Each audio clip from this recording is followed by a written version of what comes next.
Hi, everyone, and welcome. We'll just give it one more minute for everyone to join before we get started.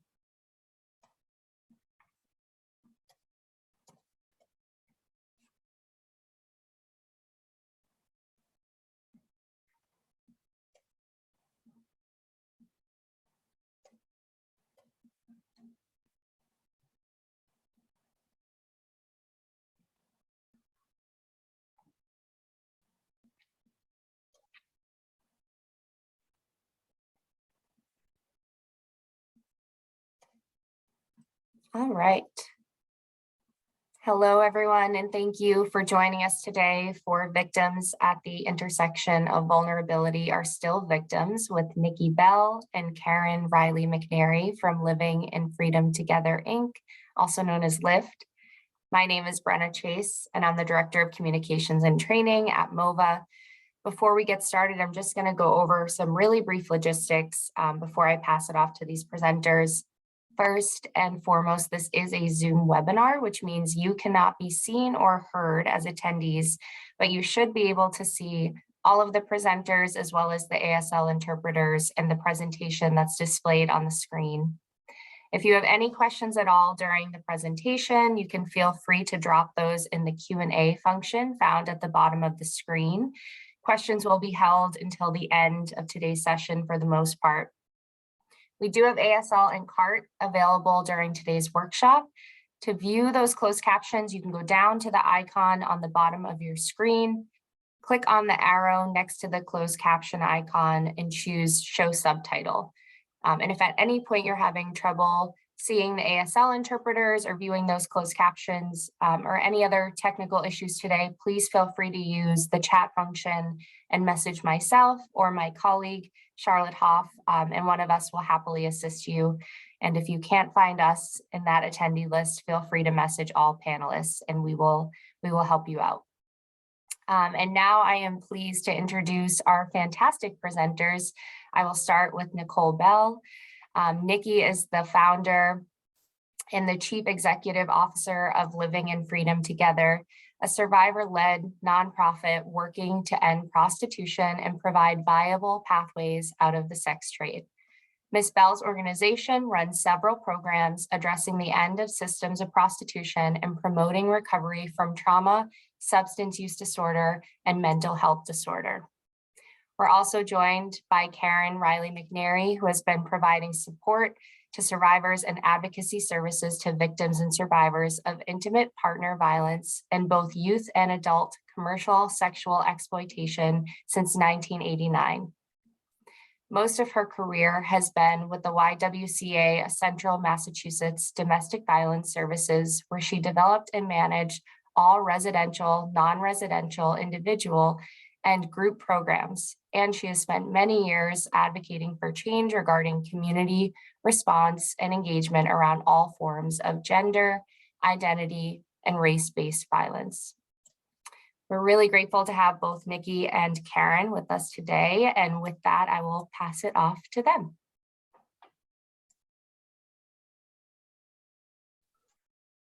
So thank you so much for having us here. We are always excited to work with MOVA and learn from this community. So as Brenna mentioned, my name is Nikki Bell. I am the founder and Chief Executive Officer of Living in Freedom Together. I am also a survivor of prostitution and trafficking and many other forms of gender-based violence.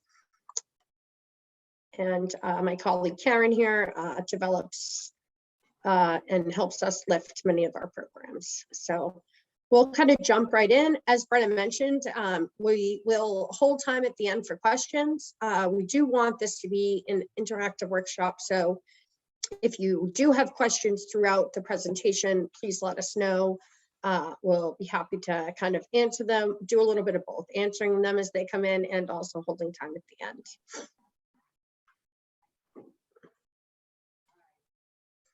So, sorry about that. So during this presentation, you will learn why it's important for survivors to be leading the movement for social change and the creation of programming, how to engage survivors in meaningful and not tokenizing ways, understand what it truly means to be an ally in practice, and recognize the inherent barriers that bias that many providers hold, and the need for more compassionate and accessible zero barrier access programs.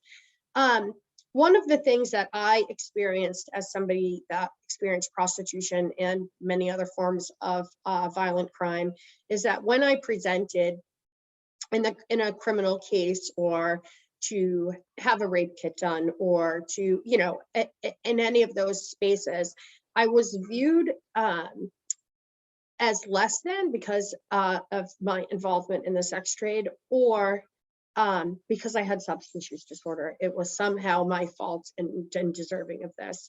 And so I really think it's important that we look at how rape culture inherent bias allows us to show up for people, and knowing when maybe we're not the best to show up for people, and to step away. So this, you know, is just kind of goes out through what we're going to go through here. We'll talk about LIFT, like our mission, vision, who we serve, go over some of our programs. We're going to talk about language and the importance of this around this issue.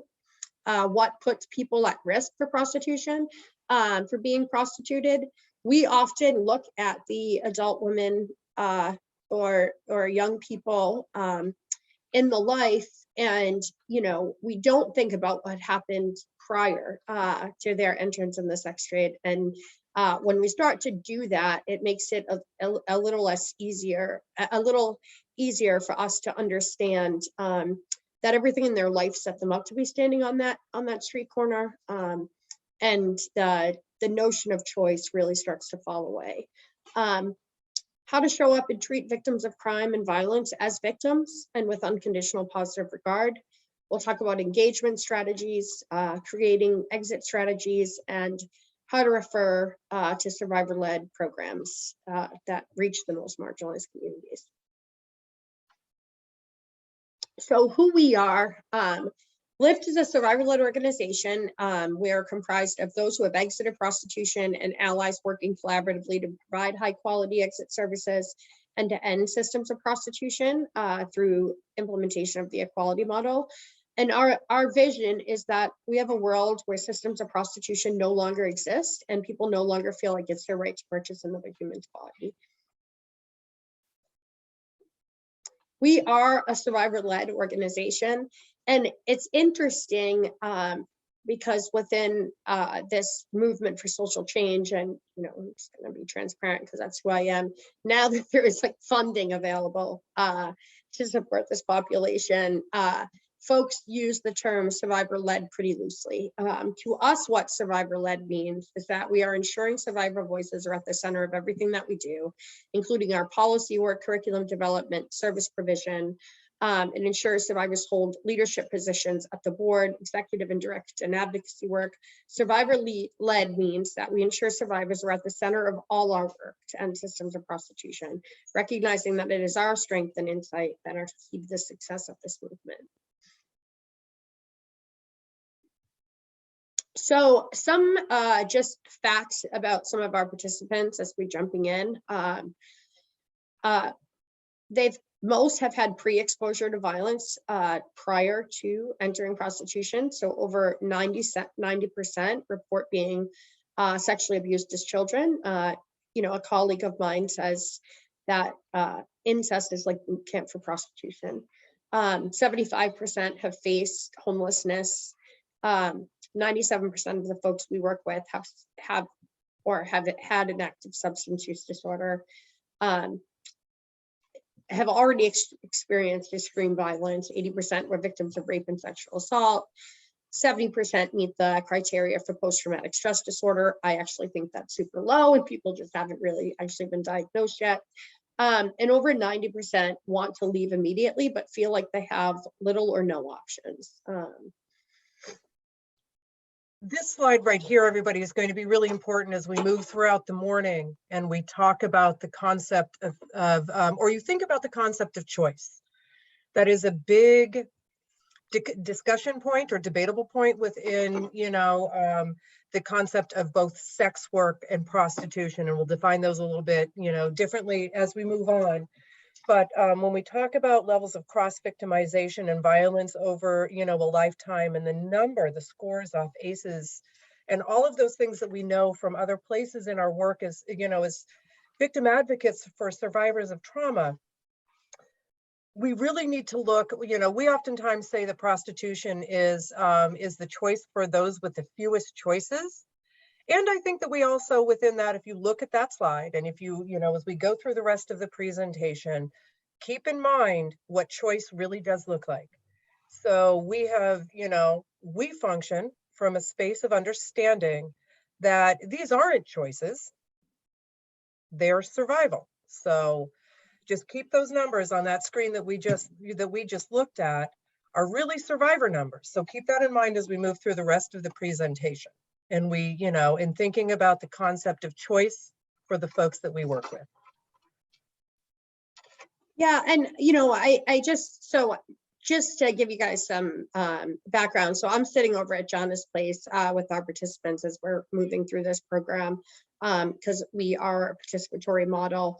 And this is the kind of like judgment and the lack of regard that people have for those being prostituted. One of them had mentioned that while homeless and being prostituted, she was not able to even do a rape kit because they needed her clothes, and the only thing that they would give her was a Johnny, right? And it was still very cold out, right? So the things that prevent survivors from participating in the criminal justice process, from feeling like they have dignity and access like everybody else should. And I just thought that was important to share because that is the kind of challenges that we are frequently faced with as those lived experience. So Lyft actually started, 7 years ago now. And, I had kind of bounced in and out of the system myself for over a decade, from jails to detoxes to women and children's programs to, homelessness. And when I exited, I had tried every mechanism that had been provided for me, from sexual assault agencies to domestic violence to substance use. And none of the places actually addressed the violence that I experienced in prostitution, or actually even viewed prostitution as a form of violence. And so when I got out, I recognized the thing that I had never had support around was being exploited in prostitution. And so Lyft actually started as a support group 7 years ago, and it really started to support myself as I was really struggling to get my feet underneath me. Now, 7 years later, Lyft has a whole, 8 years later actually now, a whole variety of programs. We have Jana's Place, which is the first substance use program for, so actually I'll go through them as we have them. So we provide a lot of support services for survivors. We have a drop-in center, which initially was out of the basement of a church and now is at our Harbor location, which houses all of our direct service and advocacy programming. We provide access to medical and mental health services, clothing, and actually advocacy alongside folks when they're presenting in ERs for sexual violence, for overdoses, for whatever it is that they need us for. Food, Narcan, harm reduction resources, HIV and STI testing, support groups, reentry support, court advocacy, mentorship, intensive case management, educational programming, and as of over a year ago now, almost 2 years, youth mentoring services. And so Jana's Place, which is where I am right now with all of the women that are here with me, my sisters, is the first residential program actually in the country that is specifically for those who have a history of prostitution and exploitation and co-occurring substance use and mental health. We believe you can't treat substance use disorder or mental health in a vacuum. Instead, you need like holistic and comprehensive survivor-led programming and participant-centered recovery plans.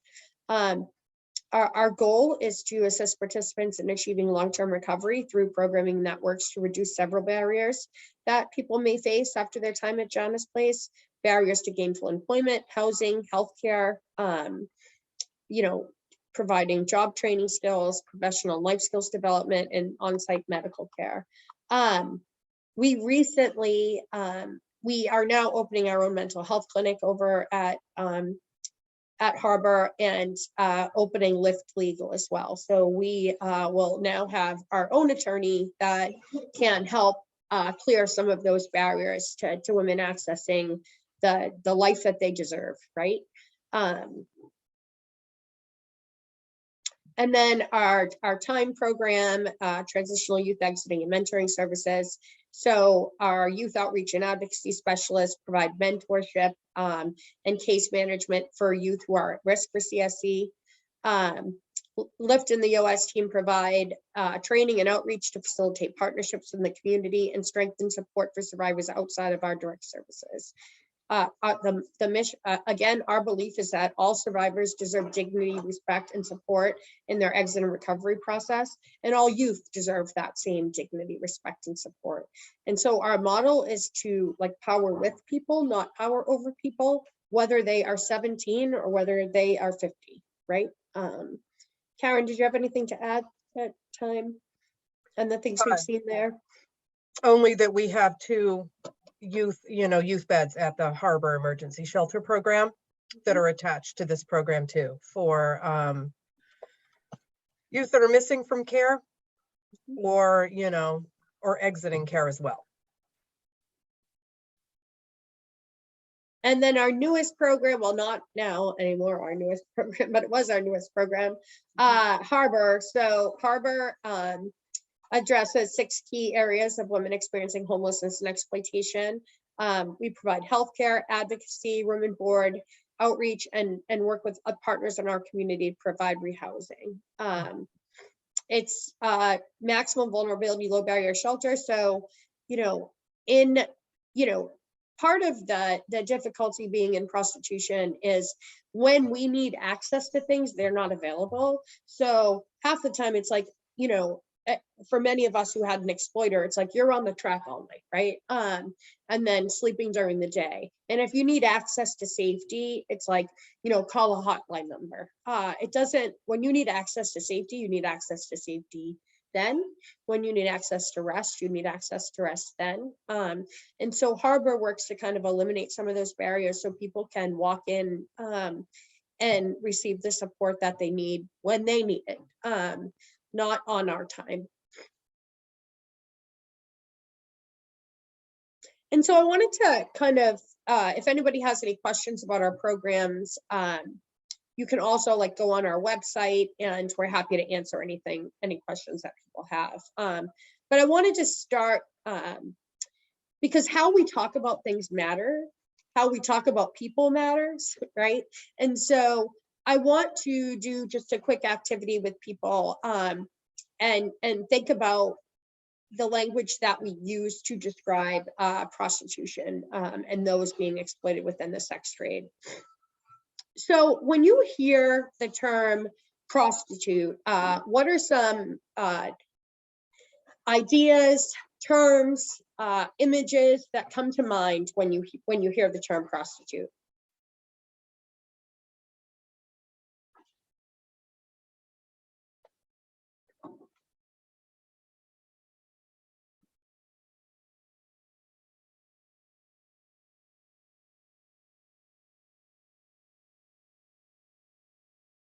All negative ones. Specifically what? Go ahead. We can throw these out. We recognize that they're not our own thoughts and feelings. So, slut. There we go. Thank you, Nikki. Dirty. How about others? Trashy.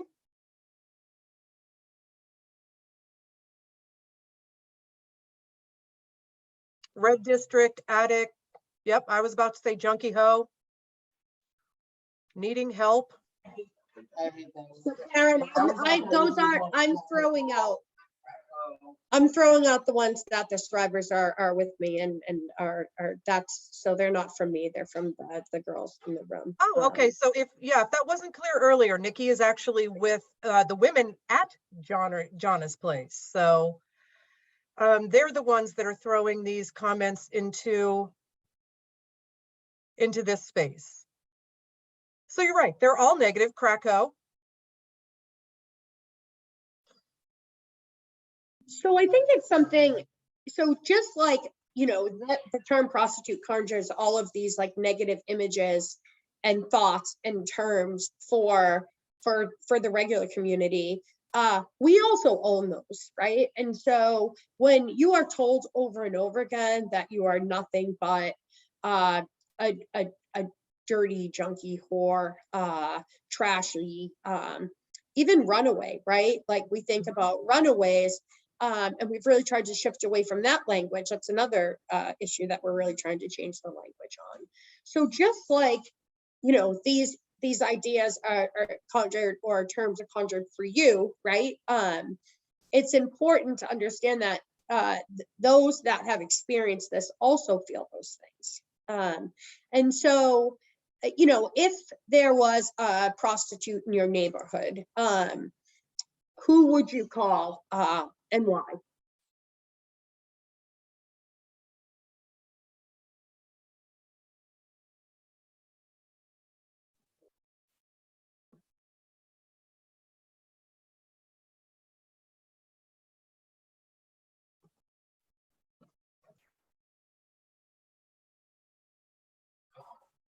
So does anybody else want to jump in and answer that question for me? So if there was a prostitute in your neighborhood, who would you call to address that, and for what purpose? They wouldn't be calling to get her help, you're calling to get her out. Mhm.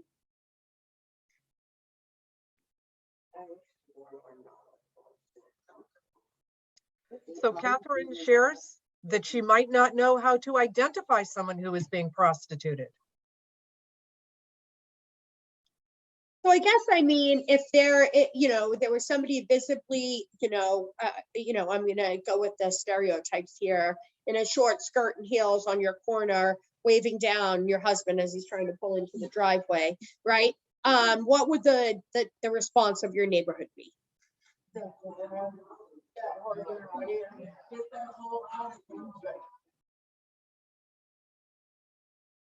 We have calling the police.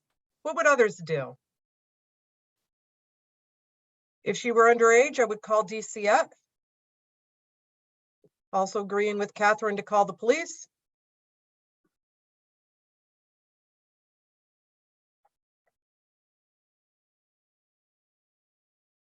Is this it, folks? Because what this would indicate is that we're not quite sure what to do in these scenes and situations. The cops to clear the corner, that definitely came from inside Jana's place. Yeah. And I think, you know, and I think when we're talking about it, like, again, the first thing that comes to our mind is to criminalize this person, right? We think that she's there by choice. And I even saw, you know, when I saw the comment of like, if she was underage, I would call DCF. Otherwise, I would call the police, right? As if, you know, and we can have that conversation as we move through, because I do think it's important to recognize that nothing changes for a victim as they turn 18, right? So they are no more complicit in their victimization than they were 60 seconds before they turned 18, right?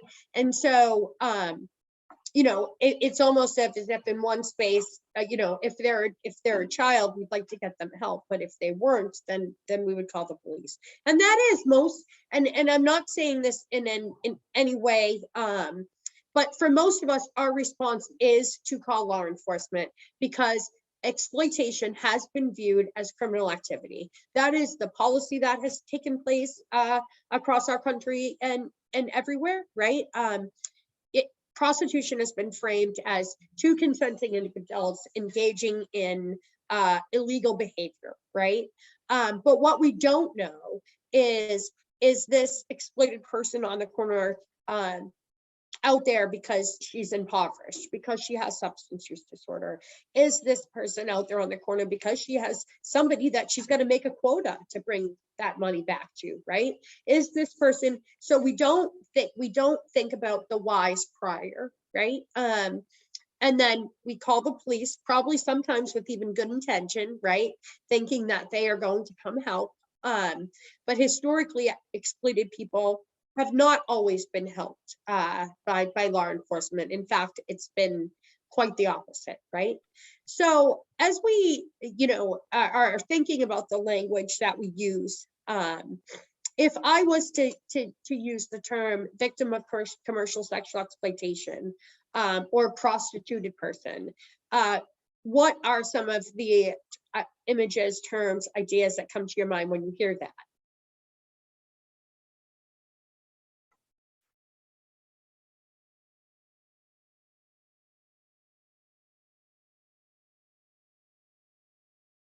Sadness.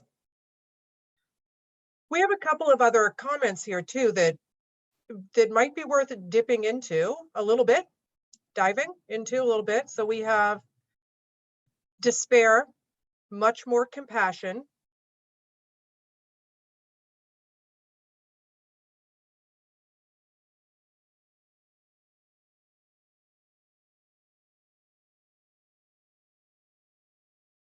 So kind of all negative too. Nikki, does it make sense to go back a little bit? Let's see, they need help. They do.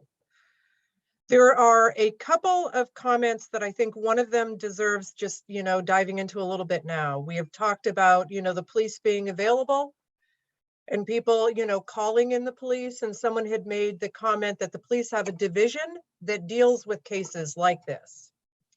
And I think it's important to recognize that the police have a division that deals with some cases with compassion and some cases with, sort of care and concern. And then we get into the criminalized portion and how, and how people experiencing different sets of circumstances around their exploitation. Right. Whether it is substance use disorder and homelessness with mental health looks very, very different in how compassionate we respond to that than, if they're 14 and got caught up with the wrong, at the wrong party kind of, situation. Yeah, and I agree. Yeah, so there are police units that very specifically deal with trafficking, right? And so the challenge is those being prostituted, it's very difficult to differentiate who has a trafficker and who doesn't, right? Even if we do, so a statistic I like to cite is that over 80%, 85% of those in the commercial sex trade have experienced trafficking at some point, right? People's experiences aren't linear. And there's not always a sex trafficker, but there is always a sex buyer, right? And so I think it's important for folks to understand that there are many drivers that force people into the sex trade. Sometimes it's substance use disorder, sometimes it's poverty, sometimes it is a third-party exploiter. But this idea of choice is something that we really have to pull apart and look more intently at.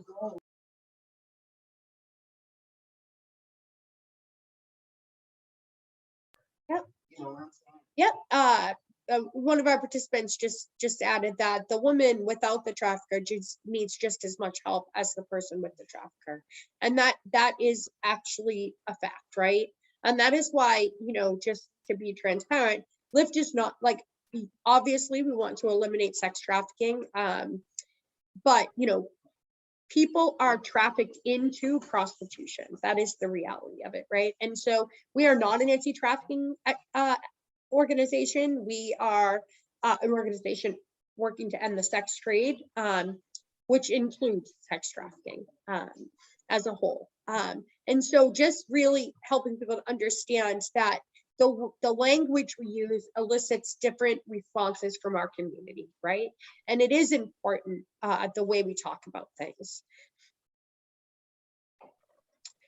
So how do you think, what ideas are communicated through these terms? How do you think these terms impact the victims that we are working with?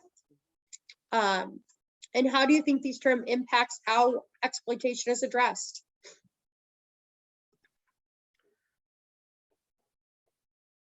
It's addressed negatively.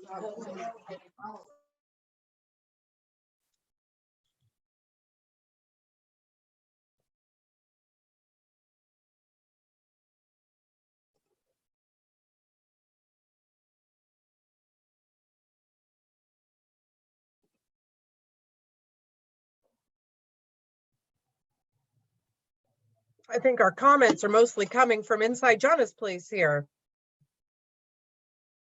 I could hear some.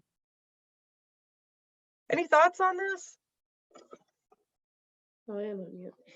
So Mary Gallagher mentioned that people think of prostitution as a choice, but she had never Right. thought of it like that. Rather, she thought of it as prostitution as a lack of choice, meaning the person does not have any other alternatives. And I would agree, Mary, but that unfortunately is not how most view it, right? And Catherine said, language choice indicates respect or lack of respect for the person. Absolutely. Can you think of Amanda. another?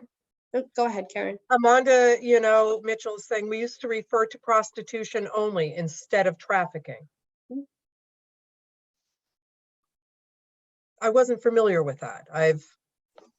They have been sort of interchangeable my whole career, and that has not been helpful. When the use of word prostitute makes one feel that the person chose the activity, when it's not that way at all. Yep. And I can share just for my own experience. I remember being at the first conference I went to do some learning around this, and they started referring to those that have been exploited as prostituted women.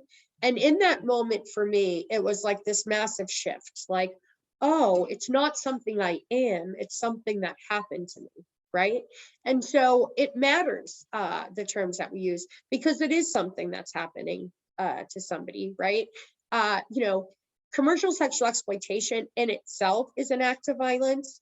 And Rhonda, when you had mentioned, or Amanda, when you had mentioned that we used to refer only to prostitution instead of trafficking, I actually think that some of the anti-trafficking work and language has created this dichotomy of victims that are worthy of help and support and the rest, right?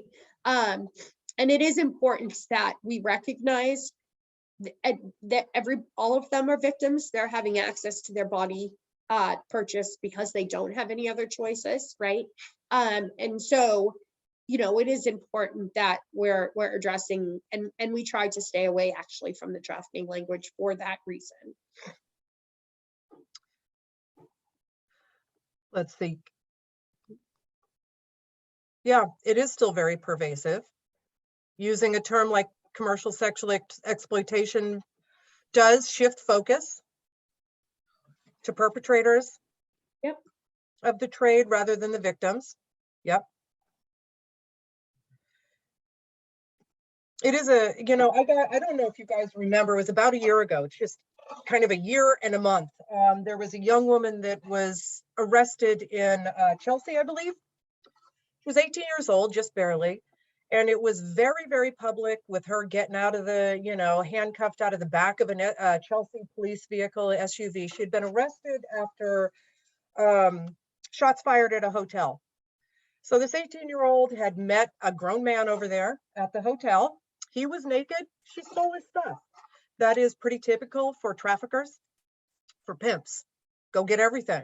Like, you bring everything back with you. Don't come without anything. Take everything. Wait till they're naked. Grab what they've got. He had a gun. They wrestled. The gun went off. She escaped, but, an Uber driver, found that she was somewhat hysterical, followed her to the place. She was arrested, and the chief of police was like, look at her go, She thought she could take advantage of this dude while he was naked, and took that opportunity to grab and run this 18-year-old child. No 18-year-old girl is running with a gun in these scenes and situations. She, everybody on this side watching the news, all of the survivors are like, "Ooh, she's trafficked." You know, she's got someone she had a pimp for, but the police themselves were so, you know, so face forward in their interview with, you know, with the media about how this guy was really savvy. She didn't expect it. She tried to get one over on him, and look at how he came back at her. She's 18. This was 10 o'clock in the morning on a weekday at a hotel in Chelsea. So this 18-year-old child is facing like huge charges. That's possession of a firearm and everything else. I don't know if you guys remember this.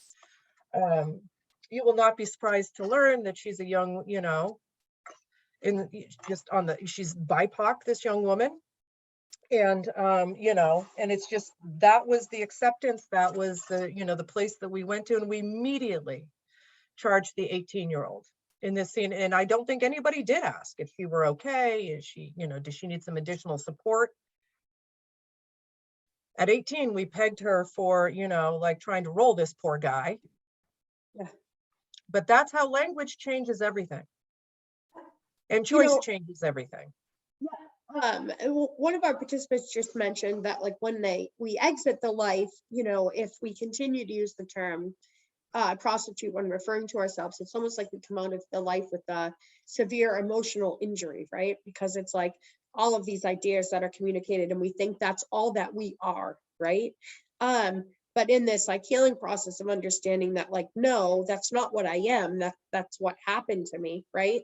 And if we continue to use language and have others use language around ourselves, like the term prostitute, right? It very well can help cause us to relapse, right? And if we relapse, we're definitely going back into prostitution. Instead of using language that like helps people to understand that that's something that happened to them when they didn't have any other options, right? And so language is really important. And I just wanted to note that when I talk about this, and I talk about another issue that we change the language in, I think about the movement to change talking about addiction to a medical disorder, right? To substance use disorder, to stop calling people addicts. And the reason we did that, right, was to help the greater community understand that it is a medical condition, right? And there are medical interventions that can be used to treat that, right? And so there was a huge State Without Stigma campaign done here in Massachusetts to really help shift away from all of the negative components that we think about with substance use disorder as well. So it's important to change the language because when we change the language, it reframes this issue as a form of abuse, right? And it expresses the philosophy that exploited individuals deserve help and support instead of jail sentences, right? It more accurately represents the scope of the issue and an exploited person's experiences, and it creates a common language to move towards facilitating a community response plan. I think, this work really needs to be community and grassroots driven, right? We can't solve this issue ourselves, right? We need our community to help those that are buying access to vulnerable people's bodies accountable. We need our community to step forward and provide the resources and access to things that we never had before. And so changing the language allows us a space to kind of facilitate having those conversations. So at Lift, we recognize that prostitution is not only discrimination, exploitation, and abuse by an individual, man or men, but also a structure reflecting and maintaining inequality between men and women, North and white, white and non-white. Prostitution is the sexualization of power based on gender, class, and ethnicity, and negatively impacts society's view on women. We believe prostitution is sexual harassment, sexual assault, battering, verbal abuse, domestic violence, a racist practice, a violation of human rights, childhood sexual abuse, a consequence of male domination of women, and a means of maintaining male domination of women. Now, I am not suggesting in any capacity that boys and men are not exploited in the sex trade as well. But what I am going to suggest is that almost all those doing the buying are men, right? And when we look at this issue globally, it is predominantly, and it is more often than not, women and girls that are purchased and sold in the sex trade around the world. It is women and girls that fill brothels around the world.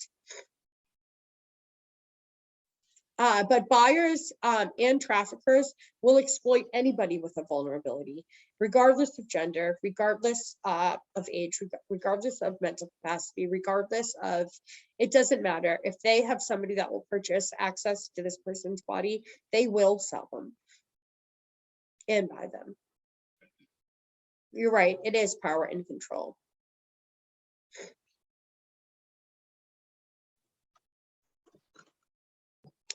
So it's not our job to define an experience for a victim or survivor of prostitution. Though we recognize prostitution as a form of gender-based violence, it has often been a survival tool or means of life for individuals in the sex trade. It can take multiple interactions with someone, and it may never happen before an individual recognizes the power imbalance and that they were victimized. We also treat individuals in prostitution as people with significant trauma exposure, whether or not they identify as a victim. You know, everybody defines their own experiences differently. You know, there's a lot of varying language around this issue. And, you know, it's not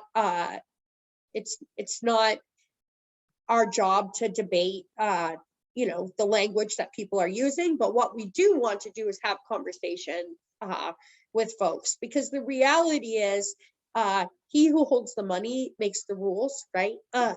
And so, you know, oftentimes, you know, as a survival mechanism for myself, I used to use language that was really damaging and stigmatizing to describe the experiences I had. I was going to laugh at me before anybody else laughed at me, right? And also, I was told my whole life that the only worth I had in this world was my body. And so, you know, that had been drilled into me since a young age. And so helping people to understand that that is not true. And for me, you know, finding my voice and coming into this work was a really empowering experience, like taking my power back, that like, no, I am more than that. I do have more than that to offer the world. And, you know, and using my voice to create positive change for others. So let's talk about what puts people at risk for commercial sexual exploitation and prostitution. In Worcester, I will say over 65% are homeless or have no stable housing. They have unmet needs due to unaddressed trauma, shame, and the stigma of being a prostituted person. And 46 women died in the last 5 years from fatal overdoses. So just again, I like to call out the folks that we serve and help people to understand that, you know, oftentimes people have this idea that, oh, you just get up and leave, right? You just get out if you want to. But there are so many barriers to getting out, and also helping people understand that traffickers often prey upon those who have already been prostituted, because they understand also that in the court's eyes, in law enforcement's eyes, they don't make a good victim. You know, is the reality of it, right? People will view them as this is something that they wanted to do. So traffickers often prey upon those who have already experienced exploitation and prostitution and have substance use disorder. Also, again, Karen, do you want to speak to the cross-victimization component? For those of you at MOVA, are you really, you know, or MOVA funded, really familiar with reporting on cross-victimization? So this, I think, is where we again go back. Remember, we were talking about choice, and we definitely know outcomes like real world, everyday playouts of, you know, of both macro and micro, you know, traumas. And here we go. So, you know, 90% of our participants have reported experiencing sexual assault and rape. These cross-victimizations are not usually associated with the life either. We recognize that it's all rape. They recognize that it's all rape. We're talking about people who have, on top of that, either in intimate partner relationships and families of origin or caretaker relationships have experienced sexual assault and rape. 35% have experienced extreme stalking. So we're not talking about minor, like minor levels, annoyances concerning these. We're talking about life-altering, life-changing, multiple acts of violent, stalking. And that 62% are, in fact, experiencing current violence at any given time from their intimate partner. This is a really violent world, in and out of, inside and outside of the life. And in fact, that number, we have 4 perpetrators, on the domestic violence high risk team for our Worcester team alone. That's, out here in central Massachusetts. I know that they sit on your other lists as well, because we're familiar in other areas with those. So just keeping those kinds of things in mind. This is a super high level of violence, but oftentimes individuals we never come across in our work because they are more often than not criminalized than actually, provided support services or choice, around this. So we don't ever meet them because they never end up in victim witness, in safe plan, in, or at the rates that others experiencing similar levels of violence. So that choice, portion of this absolutely obliterates access to the criminal justice system because the choice criminalizes them and leaves them vulnerable to, to no safety mechanism. So these are, Nikki mentioned it, they make bad witnesses, sort of, and I guess I'll leave it there. I don't really know what else to say about that. We have folks that can't show up. We won't trust them in court. We can't. I also wanted to add, Karen, I know you were there as one of our participants was being stalked, and this becomes another challenge for exploited people. Right. There was a man that had been buying her, what we would call a regular, right? For a long period of time, and he was stalking and harassing her. And so she tried to access a criminal prevention harassment order. And it was really hard to establish the relationship in order to access this this order that she needed. And I will tell you that, this young woman, ended up being put up on the stand essentially, and really grilled by his criminal defense attorney. For over an hour on a restraining order hearing, in which they were trying to establish a relationship. She lived with him in his home. He agreed that she was exiting when she was leaving him, and leaving his RV was the home that he had her in. When she was leaving that, and she was leaving, he was angry that she was there with a friend. He didn't like her having the girlfriend, there that was also using drugs in his space, mostly because they were using his drugs. So, he didn't really care for that. He admitted to kicking her in the head as she exited, but spent the entire time saying that this was a business relationship because months she lived with him, months of, of forced sexual, sort of activity with no other option, and by his esteem. But that's how far that defense attorney could take that, actually, is, for an hour on the stand, talk to her, trying to get her to admit that she was a prostitute, so that she was prostituted, and therefore there by choice, and that there is no standing for either the harassment prevention order or the 209A as an option for over an hour. This woman testified in that space. So, accessing the criminal justice system too, is horrifying, frankly. Yeah, it is terrifying. Not uncommon. Most do not exploited people, most prostituted, women do not seek restraining orders because for this very reason, because of choice or the perceived choice and the inherent. They're accepting the violence in the life because it is so widely known, so widely accepted. We accept that there's choice and therefore you brought it on, and you can't go back to the law and say, hey, no thanks, because it's part of that is what, is their experience in the courthouse. Do other people see these things in your practices for those that are out in victim witness and safe plan?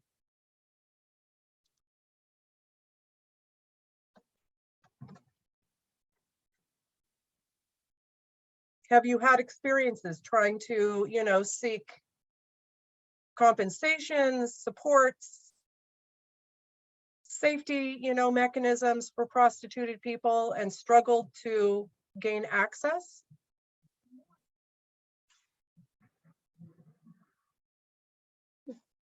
Have you never known they're in front of you? That's another thing. Have you not been able to identify?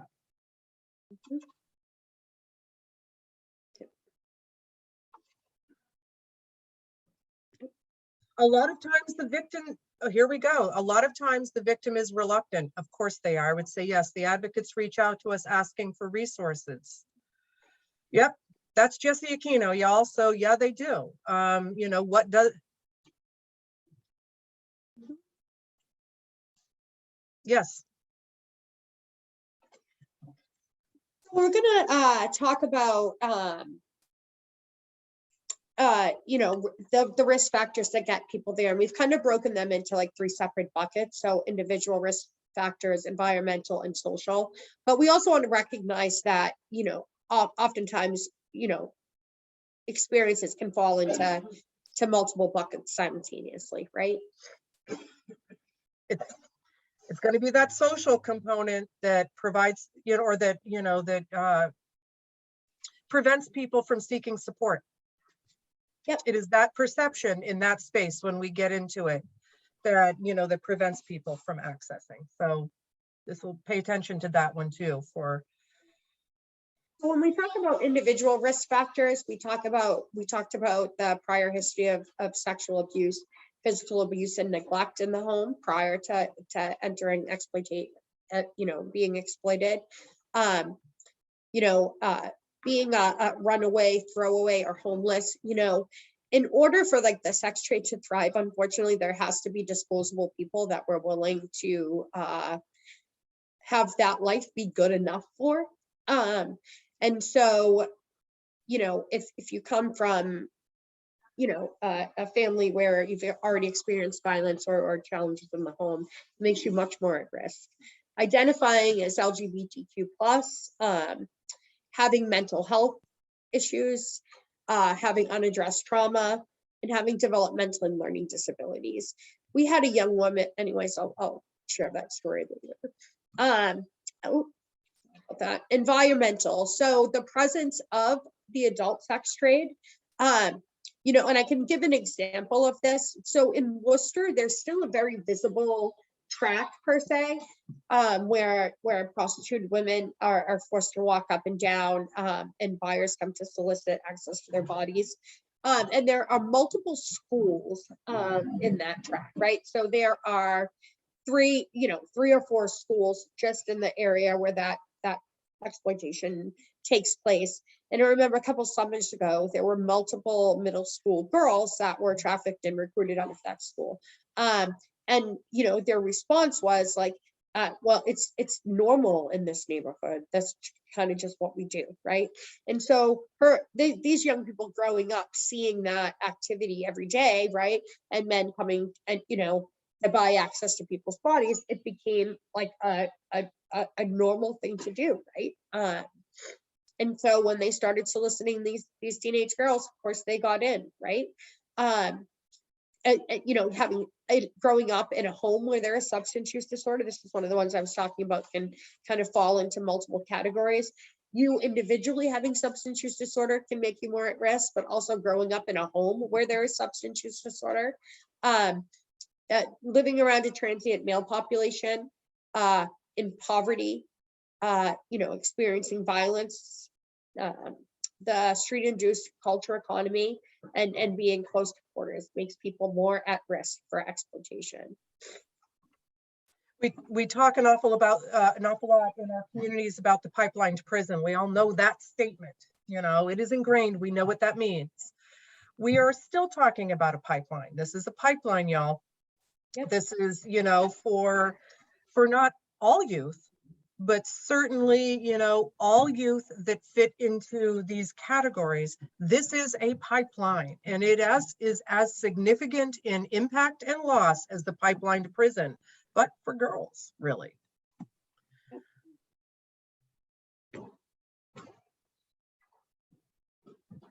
And then the social risk factors, racism, sexism, and misogyny, the sexualization of girls and young women, the sexualization of boys, sexualization of young girls of color, particularly, acceptance of violence against women and minority groups, access to technology, and the glorification of the commercial sex trade. And when I talk about that glorification, I think about the multiple TV shows.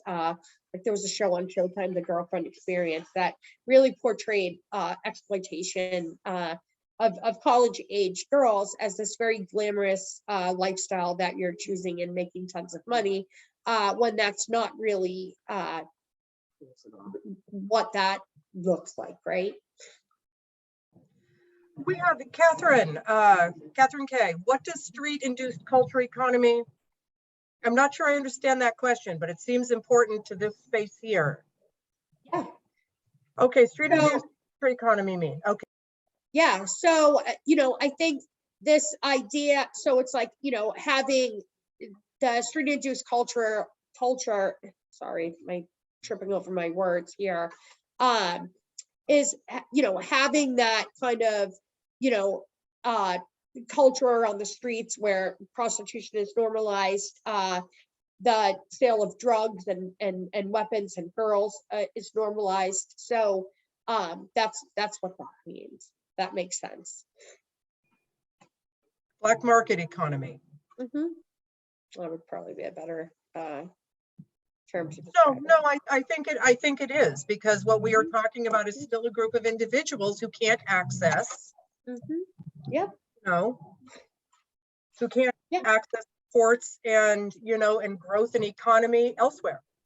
Yeah. As Nick talked about, we need a, you know, a disposable criminalized group of folks. This is it. Yep. Okay, let's see. If a survivor enters an ED for a sexual assault exam. Oh, we're going back up to the original. So they're asking if a rape crisis. No. Usually we are brought in, well, yes and no. We're brought in if we are requested, but once a rape crisis counselor or anybody is in that medical collection space, remember, they're the only people that are allowed there. Once that kit opens, it's really very, very specific. So yes and no, it depends on whether or not they know us. They reach out, usually a referral is made, but I'll be honest, y'all, the women, you know, and the folks that we work with, they're not accessing ERs. They're not able to. They're not welcome. They don't want them there. They come through the door and they say things like, I know you. Because most of our, you know, most of the folks that we're working with, certainly for our agency and at this space, are also surviving in other ways. They're self-medicated. Remember, mental health and substance use disorder and some of those spaces that oftentimes they have a really negative response. They're not going in. Remember that we are not good victims. We're not going for this. It's not offered to us. We don't access it. Yeah, you know, the reality is I can remember one time, you know, and one of the survivors here had mentioned that also like traffickers also kidnap sometimes, and that is real.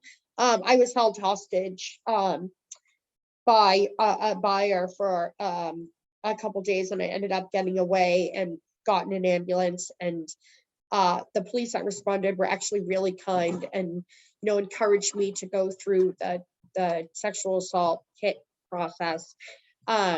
I agreed to, and then, you know, the nurse at the hospital actually said to me, do you really think this is a good use of time? I mean, you've already admitted that you've had multiple partners.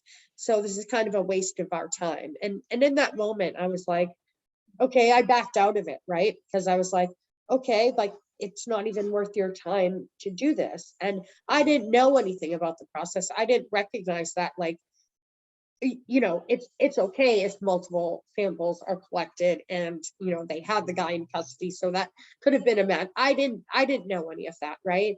I was substance dependent, had just been brutalized for days, and was there seeking help, right? And was essentially talked out of accessing a sexual assault kit. Mind you, after waiting for hours for this same nurse to show up.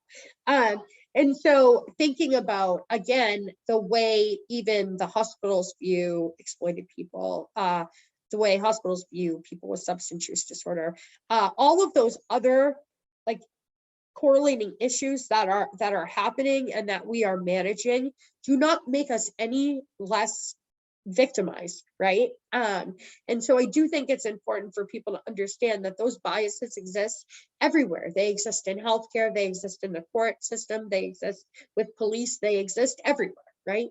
And helping folks to be able to understand that, you know, again, somebody with substance use disorder can be sexually assaulted. And I would actually argue that they are being sexually assaulted every time they're forced to sell access to their bodies.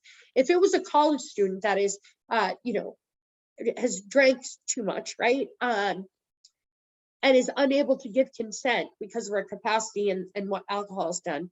Why is a woman heavily sedated on heroin or, you know, cocaine or many other drugs, right? Able to give consent. How are you able to give consent if this power differential between, again, a person with means and power and access in our community and somebody that is experiencing homelessness and active substance use disorder? And so I think we really do need to start evaluating these power structures that hold prostitution in place and allow it to be a thriving market.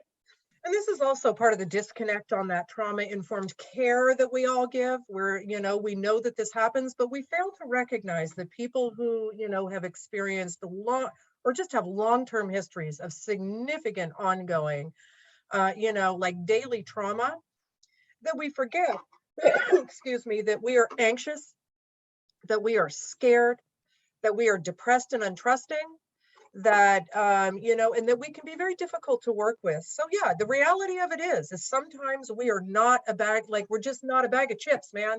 We're not a lot of fun, frankly, in those spaces. And, you know, but and sometimes we're quite angry and protective. We're in pain, for real. And, you know, and when we show up for systems of support, they recognize the impact of the trauma before the trauma.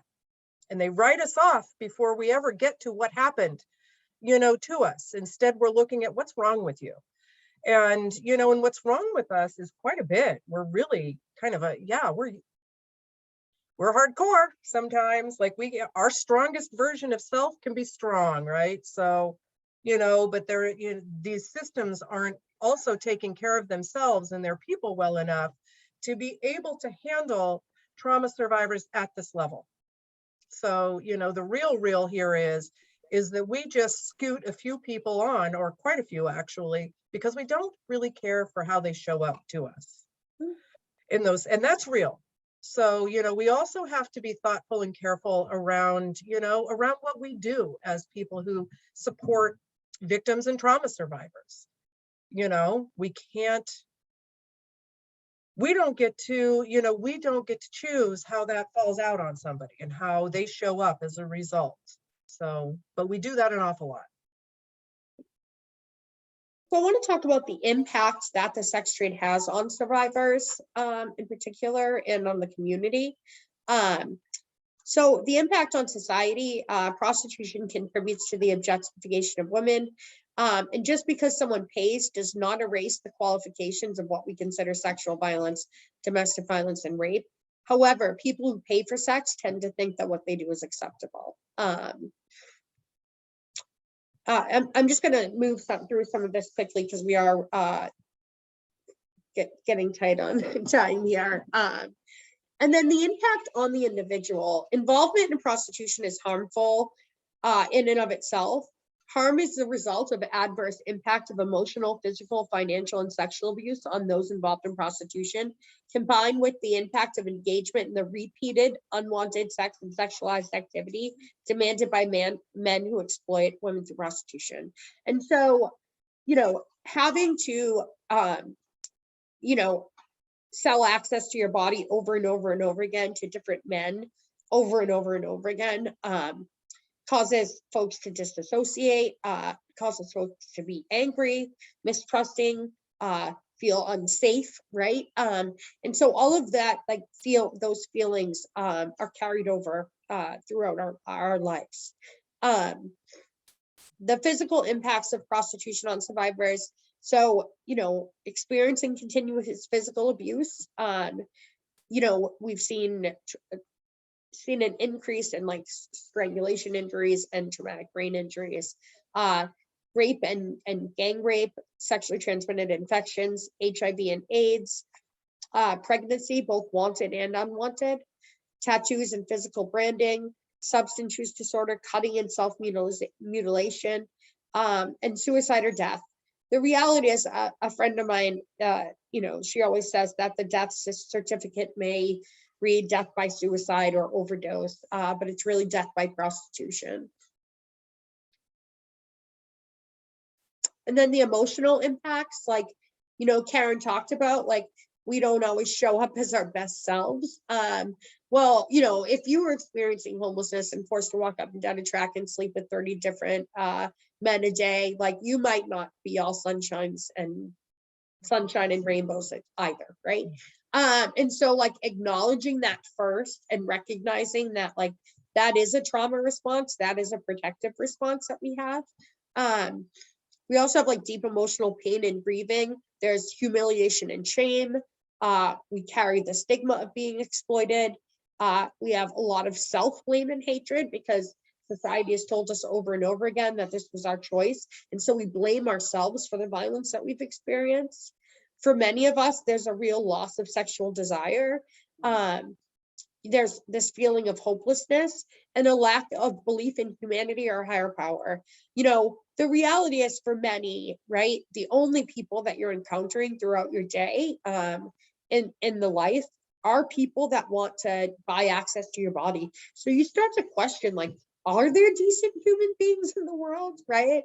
Are there people that don't just want to hurt me, right? Like, those are real questions you start to ask yourself.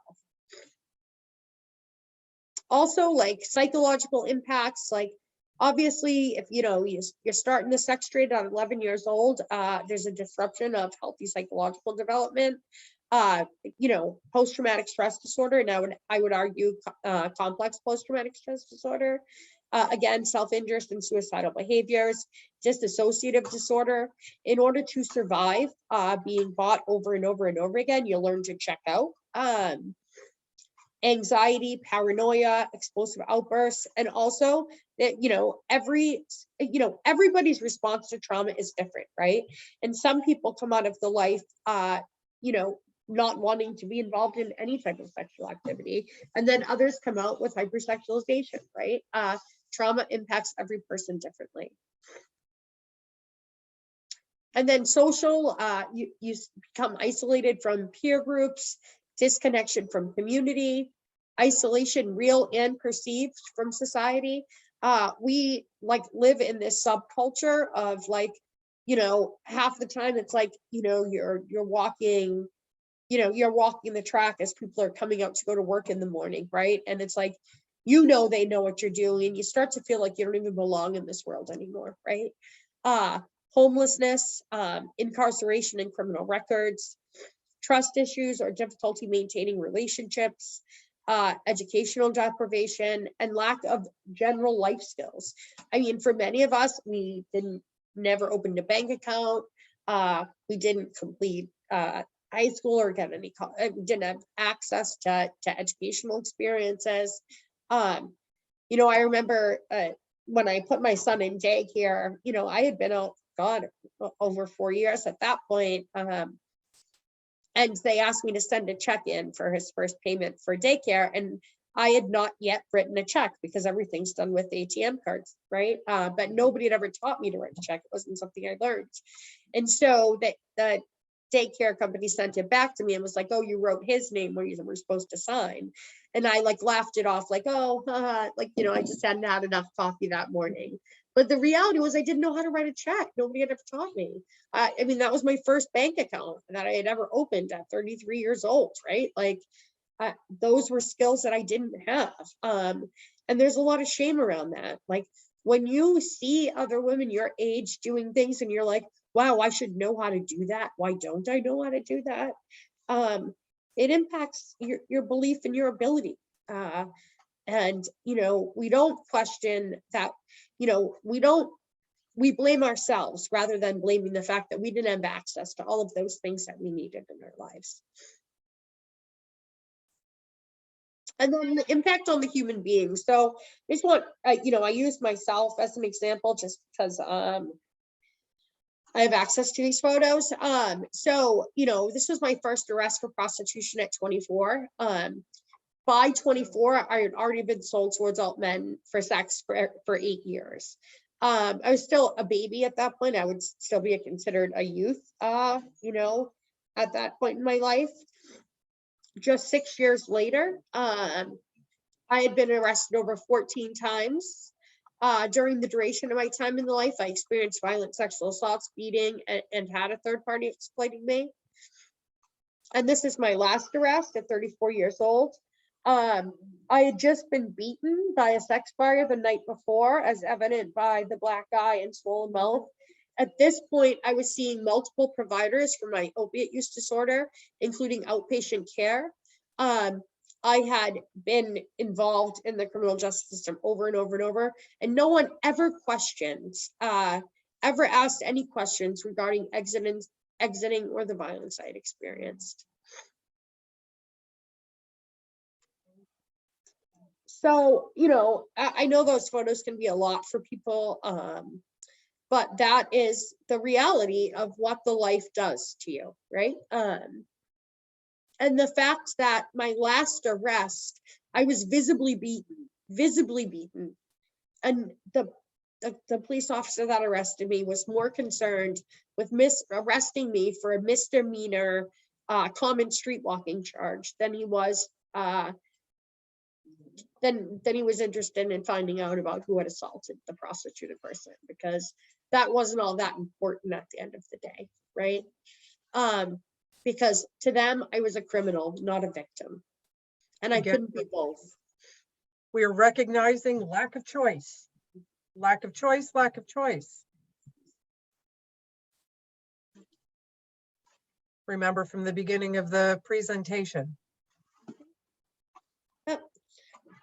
So unconditional support, we still need to show up and treat people as victims of crime and violence, and show unconditional positive regard.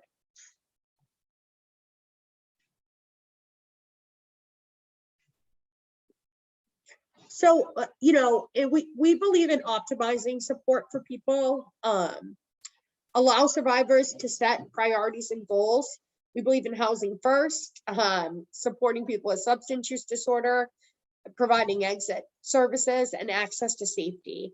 And so, you know, Worcester, I will say, you know, used to be a real kind of like desert for resources for survivors of prostitution, but I feel like we've done a pretty good job establishing ourselves here and building the connections with providers that will support on demand in moments, that will provide support on demand in moments when survivors need it most, critical to the safety and well-being of prostituted people. So we can typically find a shelter bed, get a doctor to prescribe medications, do like all of those things pretty quickly when people ask for it, because if you don't provide it in that moment, they may not live to ask again for it. That's real. And they also may not make it back to us, right?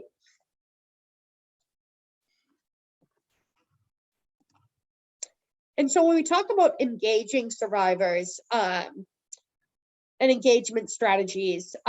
You know, our model is that we're a community of unconditional support, and we're going to support survivors no matter where they are in their journey. We normalize people moving in and out of treatment, coming over to Harbor, then, you know, showing up at Katie. It's the reality of it.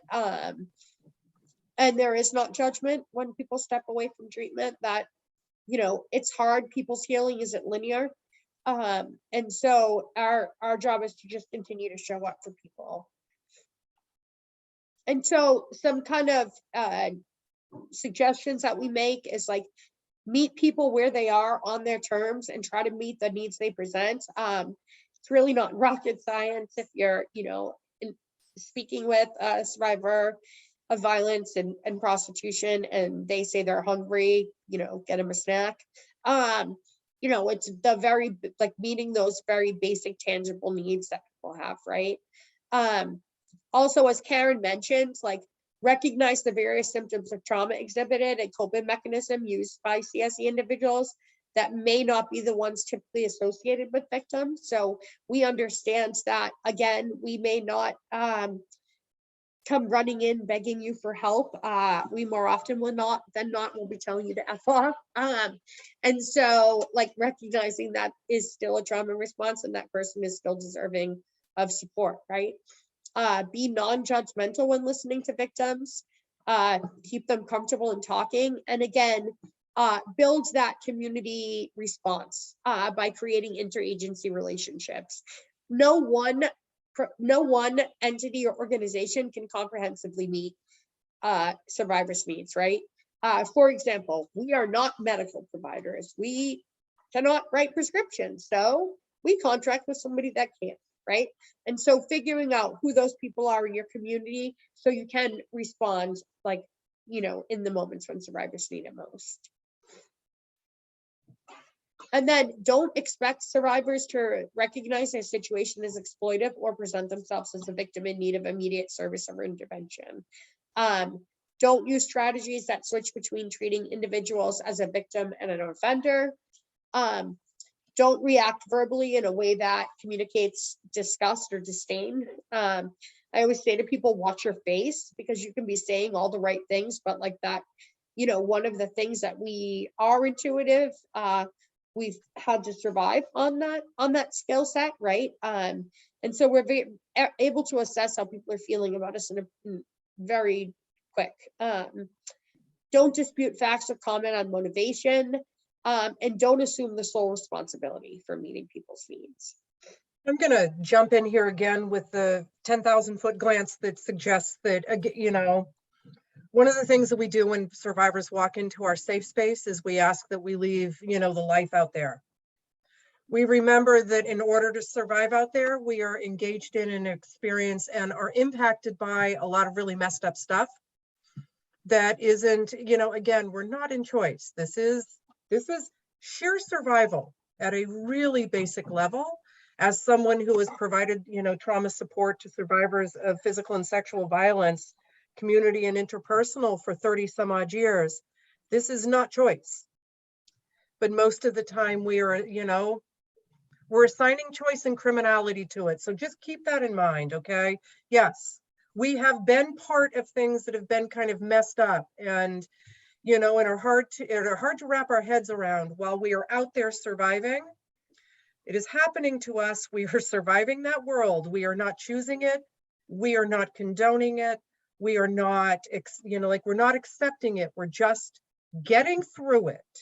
So, you know, some of the stuff that may be where we can look at survivors and say, oh, but you're perpetrating violence, or that's a crime that you're, you know, that you're involved in.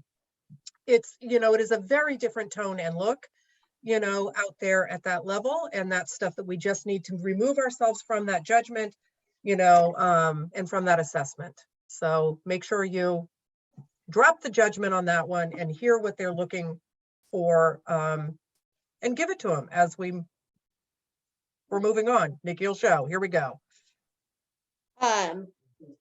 So creating exit. So just some like thoughts on creating exit plans for folks and helping people create their pathways out of prostitution. First step is meeting immediate needs. That could be crisis intervention, access to safety, shelter or detox, emergency medical care, food, clothing. And then it's like a process to exit, right? So people's immediate needs look very different than their ongoing needs, right? So connecting people to health and wellness programs, longer term recovery services, transitional housing, legal advocacy, helping them build life skills, and creating new support systems, right?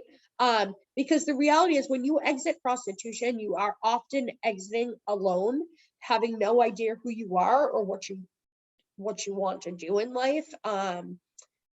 And it's literally creating a whole new life role, right? And so long-term needs are education, self-sufficiency, employment, long-term housing, and again, that new life role, like figuring out who you are outside of the life.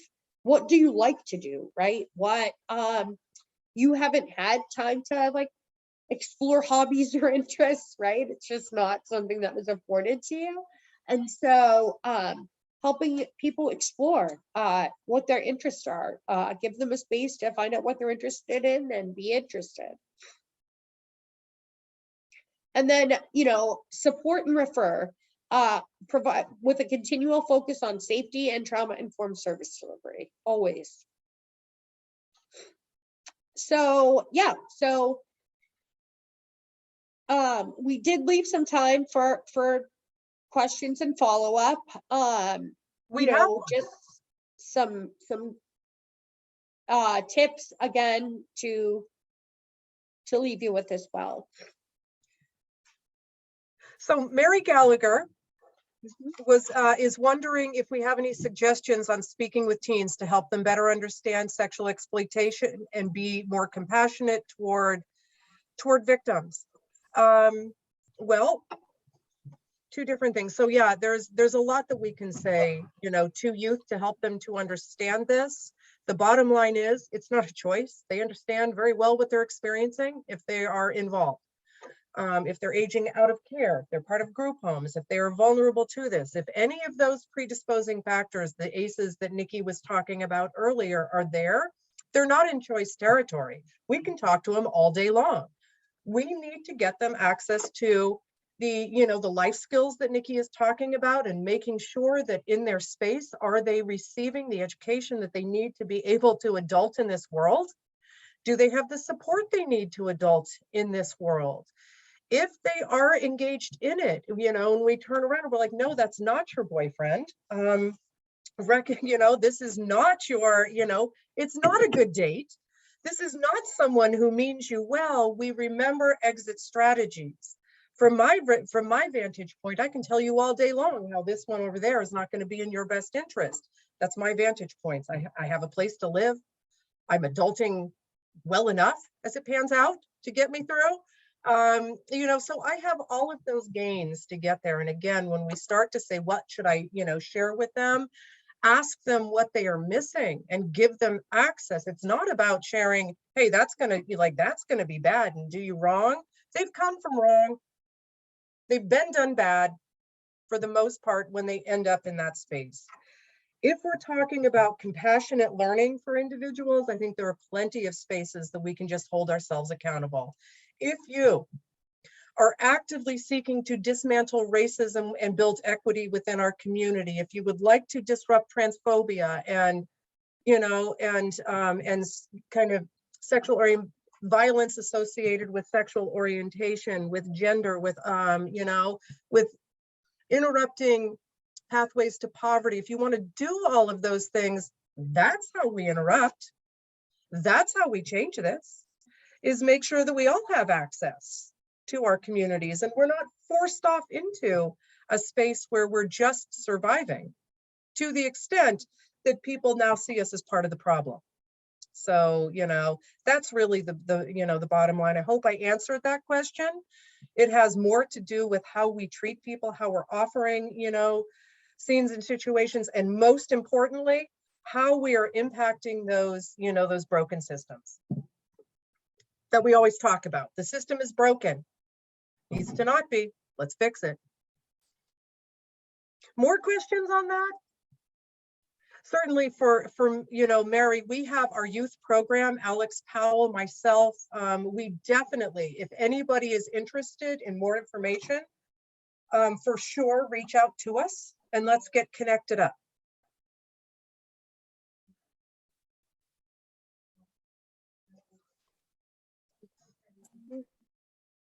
Thank you, Nikki. Thank you, Karen.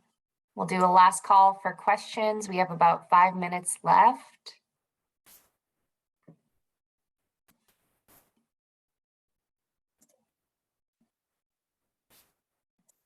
We did have a request for the slides. We will not be sharing the slides, but this workshop is recorded and will be available on MOVA's YouTube channel. So stay tuned for that. Also, take our content. We are more important than our slides, and I'll tell you why. And that's not me, by the way. I am a professional ally in this work. Again, 30 plus years in, if you want to work with, you know, prostituted people, commercially, sexually exploited, you better get one from the light. In order for us to move forward, we need to not have these conversations. People need to not have to disclose. They need someone that stands forward and says, hi, on chance you've been impacted, I'm here to, you know, to clear that path for you. So that lived experience, you know, like in no way I've ever experienced, is so incredibly important over here. But in general, it's an important space to be in. So we're right here. You don't need the slides. Come find us. Thank you, Karen. And Charlotte will be sending a follow-up email out to all of our attendees. We will include your contact information in there, as well as MOVA's website, where you can find additional downloadable resources, including our Victim Bill of Rights, safety planning documents, and more information about future training opportunities we have this month. And we'll also include a feedback form in that email as well. So seeing no more questions, I'd like to thank Karen and Nikki again. Thank you so much. We appreciate you so much. And thank you all for attending today. We will give you about 3 minutes back of your day. Awesome. Hey, thanks to the women at Jana's Place who were there today informing us as well. You can't see them, but hi, everybody. Thanks for helping us. Thanks, Thank everyone. you. We'll Bye, see ya. guys. Right, Bye. bye.